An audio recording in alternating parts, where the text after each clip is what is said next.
പറയുവാൻ സാധിക്കുകയില്ല.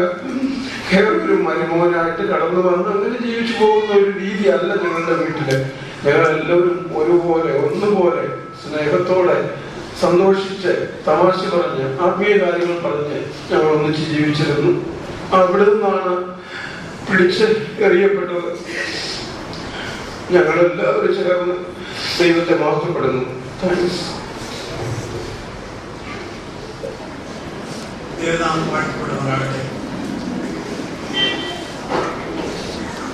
ഈ പ്രത്യേകമായ സമയത്ത് സെക്കൻഡറാബാദ് ക്രിസ്ത്യൻ അസംബ്ലിയുടെ ആഭിമുഖ്യത്തിൽ 4 സഹോദരന്മാർക്കും 2-3 സഹോദരന്മാർക്കും ഇവിടെ എത്തിച്ചേരുവാൻ സഹായിച്ചു. അതിനായി ഞങ്ങൾ സ്തുതിക്കുകയാണ്. നമ്മള് ദാസൻ ഓർപ്പിച്ചതുപോലെ 2-3 മിനിറ്റിനകം നമ്മൾ തീർക്കണം. ഞാൻ ആ സമയം കൊണ്ട് തന്നെ തീർക്കാം.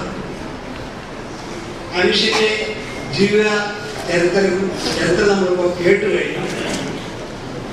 പലർക്കും അതിനെപ്പറ്റി ഓർമ്മിക്കാൻ കഴിഞ്ഞ കാലങ്ങളിൽ ഈ ചെറുപ്രായത്തിൽ തന്നെ താൻ എങ്ങനെയാണ് ജീവിച്ചിരുന്നത്. സെക്കൻഡറാബാദ് അസംബ്ലിയിൽ ഇന്നും പ്രായം കുറഞ്ഞ ഒരു സഹോദരനാണെങ്കിലും താൻ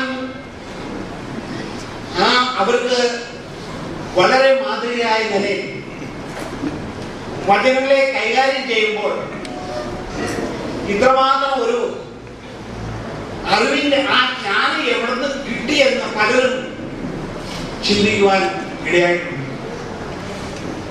വളരെ പക്വത ചെയ്യുന്ന ഒരു ദാസനെ പോലെ കൈകാര്യം ചെയ്യുവാൻ ദൈവവചനം കൈകാര്യം ചെയ്തുകൊണ്ട് അത് ഹൃദയത്തിന്റെ ആഴങ്ങളിലേക്ക് കടത്തിവിടുവാൻ പോകണം.